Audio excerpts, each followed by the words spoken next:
Love question of the day, dapat nga bang patagalin pa ang panliligaw? Tapos na po ang ating portion. Ang bilis na parang panliligaw naman. Oh, gusto mo ko? Gusto kita. Tayo na. Ang cheap Pero ito na nga po ang inyong mga kasagutan. Sabi ni Kent Mones, kung sa tingin ni ate girl na para talaga sa kanya ang lalaking nanliligaw sa kanya at iyon na ang kasama niya sa habang buhay, dapat marapatin niya ng sagutin at huwag nang patagalin. Pero para sa akin, kung ang lalaki ay desidido talaga sa panliligaw sa isang babae, kahit gaano pa yung katagal ay maghihintay talaga siya hanggang sa makapagpasya na nga si babae na sagutin siya. Ayan. Thank you, Kent.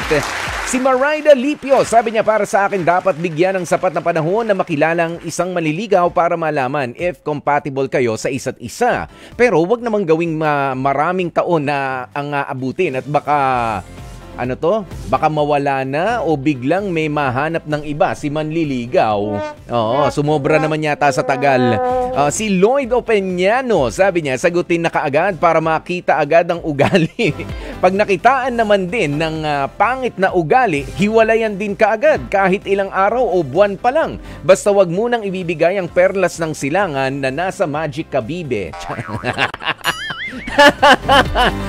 Dapat after wedding ang bigayan at wag basta-bastang mai-in love. Ang love nandyan lang yan, kahit kanino pwedeng ibigay. Ganyan dapat ang sistema ngayon.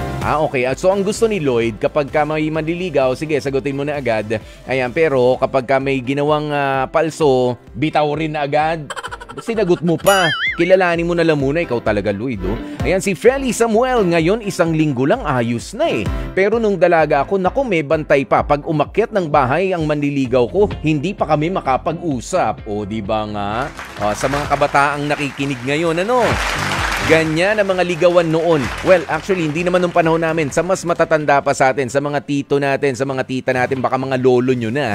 Si Reynante de la Cruz, sabi niya, hindi na importante kung matagal o pinapatagal ang panliligaw dahil kung talaga namang totoo, desidido at tapat siya sa intensyon niya sa isang babae, bakit pinapatagal pa? Kung sa tagal niyang manliligaw sa'yo, kung hindi naman totoo ang intensyon niya, wala lang rin.